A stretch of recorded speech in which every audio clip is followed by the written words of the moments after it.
雙魚啦。我都係籃球啦，因為籃球始終都由細打到大啦。咁特別今年係 U22男子籃球賽喺香港搞啦。咁同埋我翻查咗個隊，即係球隊嘅名單咧，原來好有緣分。有一個男球員係叫陳卓賢嘅，係啊。咁所以加埋咁都冇得唔支持啦，係咪？咁所以就非常之支持 U22籃球。係，即係大家都會特別期待到時球壇陳卓賢嘅出現啦。冇錯。嗌得特別大聲嘅。冇錯。OK，咁啊 AK 咧？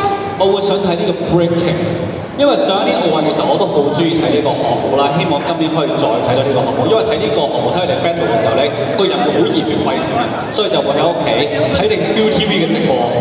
咁就啱啦！我哋一陣間有一個 moment 可以俾大家感受下呢個 breaking 嘅熱情，同埋 freezing 嘅熱情，係咪叫 freezing？好 ，Tiger 咧？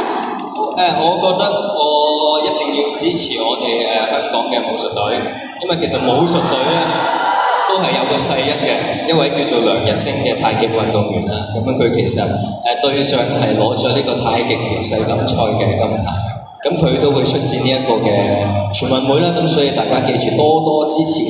好，收到晒。